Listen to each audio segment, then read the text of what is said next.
दोस्तों, एक गांव में एक परिवार रहता था। परिवार में 4 बहनें थीं और एक भाई। माता पिता अपने सभी बच्चों से बेहद प्यार करते थे। सबसे बड़ी बहन पढ़ लिख कर डॉक्टर बन गई। दूसरी बहन ने वकालत की पढ़ाई की और वकील बन गई। तीसरी बहन ने शिक्षक बनने का सपना पूरा किया और सबसे छोटी बहन ने अच्छे नंबरों से पास हो गई। लेकिन उनका एकमात्र भाई, जिसे घर में सबसे ज़्यादा प्यार किया जाता था, पढ़ाई में हमेशा पीछे रहा। वह स्कूल में कभी अच्छे नंबर नहीं ला पाया और अपनी बहनों की तरह कोई बड़ी डिग्री हासिल नहीं कर सका।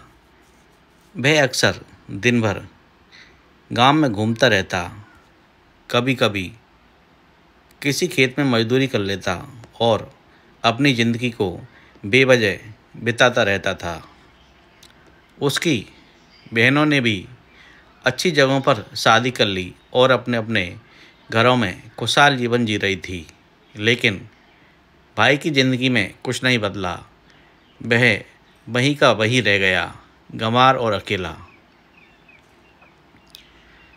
दोस्तों, समय बीतता गया और उनके पिता की मृत्यु हो गई। माँ को चिंता सताने लगी कि कहीं बंटवारे की बात न छिड़ जाए और उनके बच्चों के बीच दरार न आ जाए। इसलिए उन्होंने यह तय किया कि वह अपने बेटे की शादी करवा दे। उन्होंने गांव की एक सीधी सादी लड़की को अपने बेटे के लिए चुना और उसकी शादी करवा दी। शादी के बाद जैसे उसके बेटे की ज़िंदगी में एक नया मोड़ आ गया, उसने पूरी मेहनत और लगन से काम करना शुरू कर दिया। अब वह पहले से कहीं ज़्यादा कमाने लगा और अपनी पत्नी के लिए एक बेहतर भविष्य बनाने का सपना देखने लगा। इसी बीच उसकी बहनों और उनके पतियों ने सोचा कि वह उनके भाई का कुछ नहीं हो सकता और उसे अलग कर देना ही बेहतर होगा। उन्होंने बंटवारे की बात उठाई और एक तारीख तय कर ली, जिसमें उसकी माँ की लाख मना करने के बावजूद सबको बुलाया गया। जिस दिन बंटवारे की बात होनी थी, भाई अपनी रोज़ की तरह काम पर जा रहा था। बहनों ने उसे रोका और कहा, आज तो काम पर मत जा, आज हम सब बंटवारा करेंगे। वकील भी आ गया और बंटवारे की प्रक्रिया शुरू हो गई। वकील ने कहा, आपके पास 20 बीघा ज़मीन और एक बड़ा घर है, किसको कितना हिस्सा चाहिए बताइए।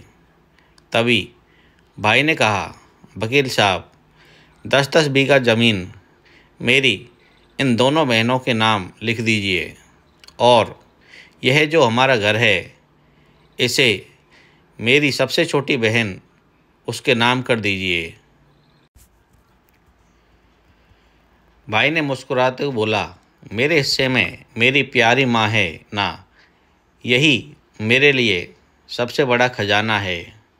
उसकी पत्नी ने कहा, हाँ, माँ से बड़ी कोई वसीयत नहीं हो सकती। यह सुनते ही सभी के दिल पिघल गए। उसकी बहनों ने रोते हुए उसे गले लगा लिया और कहा, हमसे भूल हो गई भैया, हमें माफ़ कर दो। भाई ने जवाब दिया, इस घर में जितना हक हमारा है, उतना ही हक तुम्हारा भी है। बंटवारे से कुछ हासिल नहीं होगा अगर हम साथ नहीं रह सकते। यह सुनकर सभी भाई बहन बहुत शर्मिंदा हुए और बंटवारे के कागज़ फाड़ दिए। उस दिन के बाद से उनका परिवार एक बार फिर से साथ रहने लगा और वे सभी एक दूसरे के प्यार और सम्मान में डूब गए। दोस्तों, ये कहानी हमें ये सिखाती है कि परिवार का असली खजाना ज़मीन जायदाद नहीं, बल्कि आपसी प्यार और सम्मान है। तो दोस्तों, आपको ये कहानी कैसी लगी हमें कमेंट करके ज़रूर बताएं और मेरे चैनल को शेयर एंड सब्सक्राइब ज़रूर करें। थैंक यू दोस्तों, धन्यवाद।